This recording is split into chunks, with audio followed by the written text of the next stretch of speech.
Assalamualaikum warahmatullahi wabarakatuh, dan apa kabar kepada semua pelajar. Hari ini cikgu akan cuba bincangkan dan kita akan belajar berkaitan dengan tajuk mencandat sotong. Okey, kemahiran menulis khusus untuk pelajar tingkatan 5. Okey, sekali lagi, kemahiran menulis hari ini kita akan fokus kepada menulis untuk melengkapkan maklumat dalam pelbagai bahan, dan standard pembelajarannya menulis untuk melengkapkan maklumat dengan membuat pertimbangan yang relevan dalam pelbagai bahan. Baiklah, objektif pembelajaran kita pada hari ini,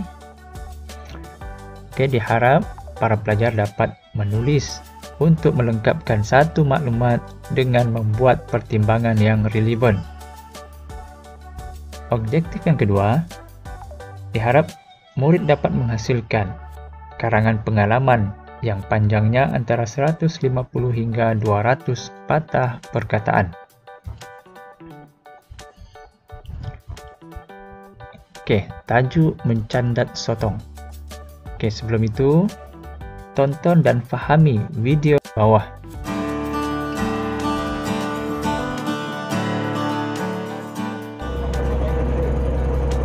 Bulan April hingga September adalah waktu sesuai untuk mencandat sotong, terutamanya di pantai timur semenanjung Malaysia.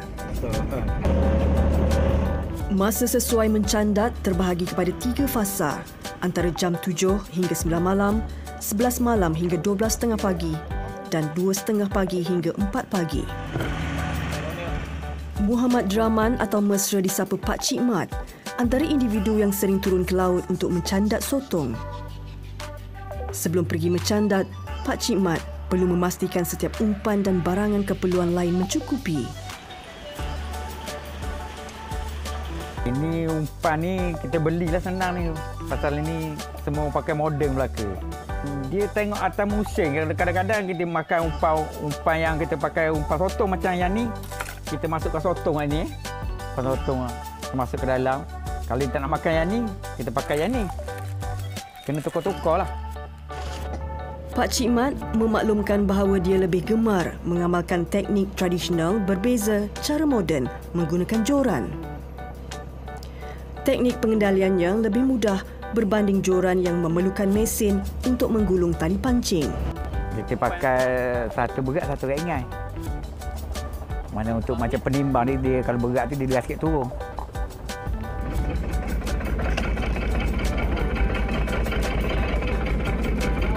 Tali pancing perlu dihenjurkan selang beberapa saat untuk memastikan umpan bergerak seakan-akan hidup. Ia berbeza dengan cara memancing ikan. Dekat maghrib ni dia makan sikit pasal pertukaran air. Lepas tu kalau kadang dia nari pula sekali. Dekat pukul 5, pukul 6 tu. Manakala itu kalau musim sotong payah lah. Kalau mata musim sotong kandang tu dia memang biasa ada lah kita candat. Kurang 5 minit candat dicampak, umpan Pak Cik Mat terus mengena. Buat. Kita dah pecah dah ni. Wah, besar. Ia perlu ditarik dengan tenang, tidak terlalu laju dan kasar. Namun jika ditarik perlahan, ia juga boleh menyebabkan sotong terlucut daripada candat. Okey, baiklah. Sumber daripada Majalah 3 2018 episod 20. Okey. Pelajar boleh rujuk juga di YouTube. Okey, baiklah, selepas selesai menonton, pelajar boleh rujuk buku teks pada halaman 24 dan 25. Aktiviti yang pertama yang perlu kita lihat iaitu analisis bahan. Kemudian, lengkapkan maklumat tentang aktiviti mencandat sotong dengan membuat pertimbangan yang relevan. Okey, kita lihat dahulu aktiviti yang pertama .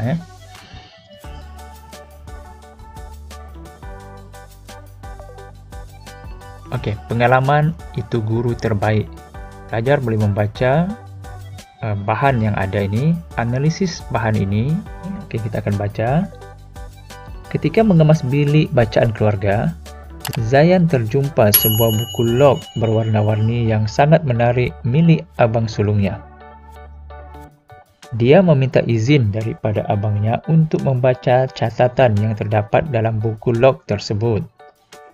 Oleh sebab tertarik dengan catatan tentang aktiviti mencandat sotong, Zayan menyimpan hasrat untuk mencandat sotong bersama-sama kawan-kawannya. Okey, kita lihat seterusnya.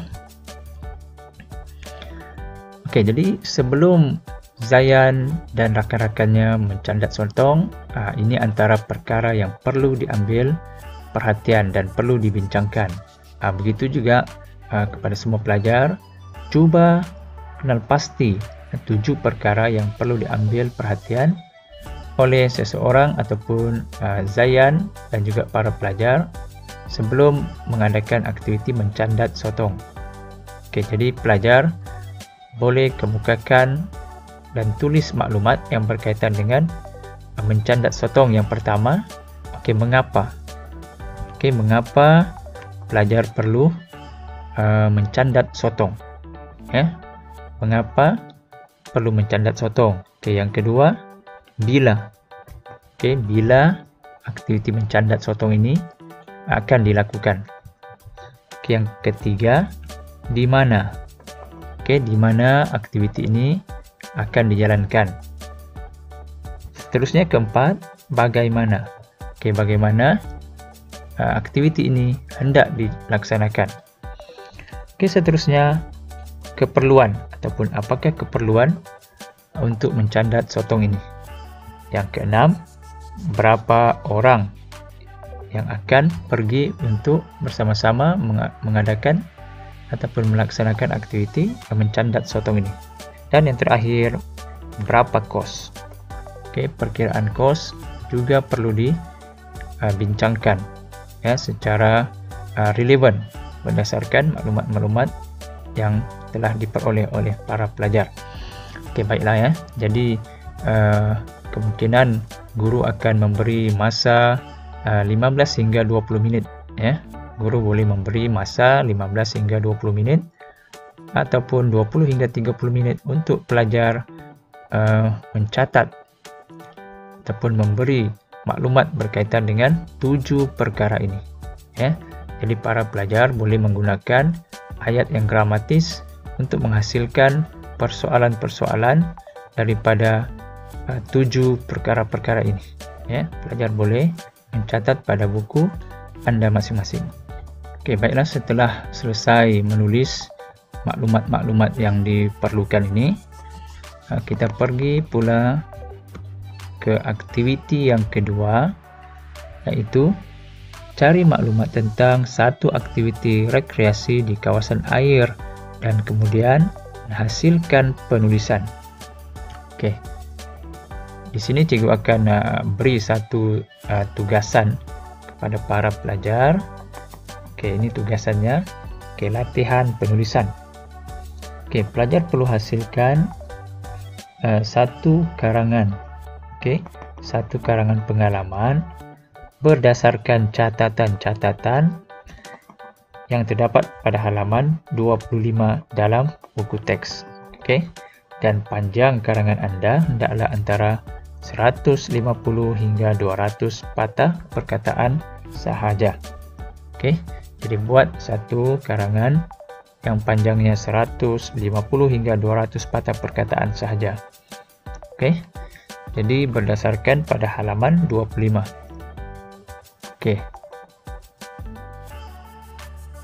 Ini antara catatan yang ada pada halaman 25 tersebut. Ada 6 catatan. Daripada 6 catatan ini, cuba hasilkan sebuah karangan pengalaman anda. Baiklah. Jadi itu sahaja tugasan pada hari ini. Semoga pelajar dapat memahami aktiviti yang kita laksanakan pada hari ini. Sembarang pertanyaan boleh rujuk guru anda masing-masing. Jadi itu sahaja. Sekian, terima kasih. Semoga bermanfaat. Tolong share, komen, like dan juga subscribe video ini. Apa-apa kesalahan, kesilapan, saya minta maaf. Dan wabillahi taufik wal hidayah. Wassalamualaikum warahmatullahi wabarakatuh.